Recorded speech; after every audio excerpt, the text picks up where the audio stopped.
Hello, families of little mathematicians.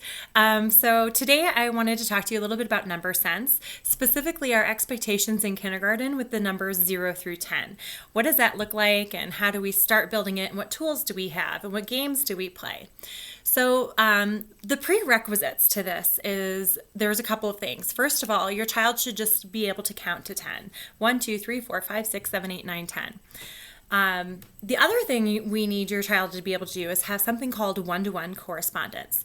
So that just basically means I'm saying one number word for each item counted. So it looks like this: 1, 2, 3. Some kids don't have that yet, and that might look like this. Here they are, they're counting it, and it goes 1, 2, 3, 4, 5, 6.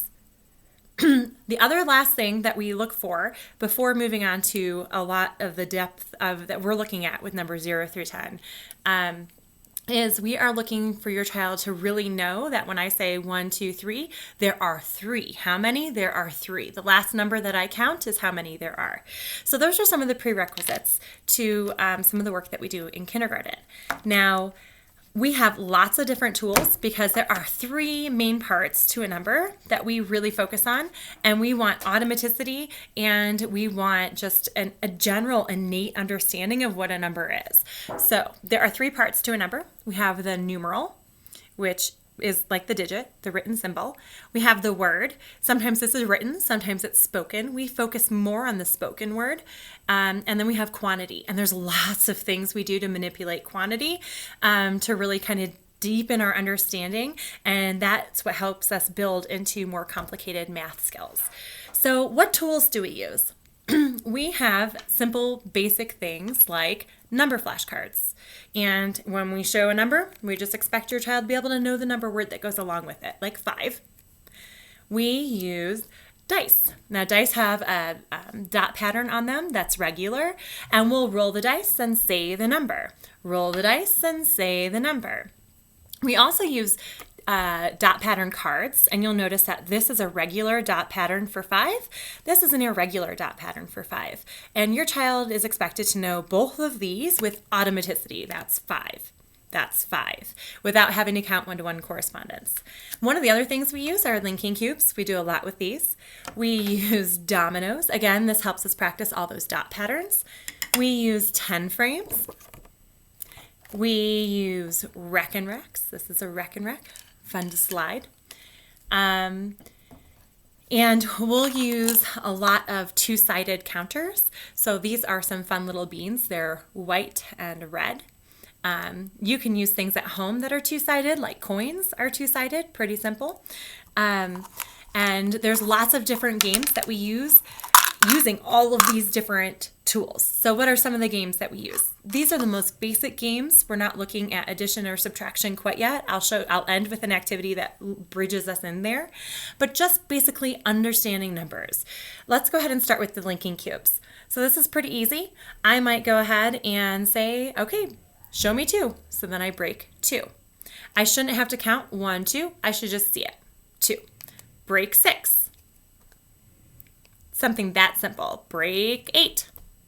Okay, I can build in the number cards, and I can say, break this number. Okay. And so you're kind of starting to practice double skills, or break this number.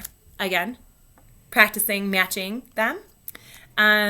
So that's how we use these at the very beginning of the year. First, just kind of quick number sense. One of the other things that we do is we take our cards and we just play memory. So obviously you'd be matching the numeral and the dot pattern, or even the word. We will use 10 frames, and we will build numbers on 10 frames. This is a good structure. Kids know 10. We've got 5 and 5, so it matches our hands really well. And so here I might say 2 and 3, and I show 5. Okay. A lot of times we will mix all the things together. So we might play a game like roll and cover. And you can make your own board at home. You can make 10 frames like this, or you can just write the numerals or draw dots. And you roll the dice and say you get 5. There's 5. I would take my linking cubes then and put 5 on my linking cubes. And my hope is to cover all of them. If you don't have linking cubes, it's okay. You can just cross it off. or cover it up with a button or a coin. So this is another great game to play to help develop number sense and just kind of get used to building all those materials and showing that number in lots of different ways. One of the other things that we utilize to use numbers is we'll go ahead and pull a dot card. Here's dots. You build it in the 10 frame and then you write the number. So again, we're just kind of matching all of the pieces together. You can use dominoes. Again, simply match numbers. Okay, so which part matches? There. So dominoes is actually a great game to play with your kids because it helps match numbers. And it's something a kindergartner can do. The last thing I want to show you is where we start bridging a little bit into the next stage of addition and subtraction. And this is called we compose and decompose numbers. So I modeled that a little bit here when I said 2 and 3 is 5. That's composing numbers. I'm putting numbers together. Addition, right? We also have boards like this. So this is make it 3 ways. How are all ways you can make 5? So like I said, we have these 2-sided items. I have these beans here. I've counted out 5 because that's the numeral. I put it in here. I shake it up. I dump it out. Oh, look, they were all white. So 5 white and 0 red make 5. So 5 and 0 is one way to make 5. I do it again, dump it again. This time I have 1 and 4.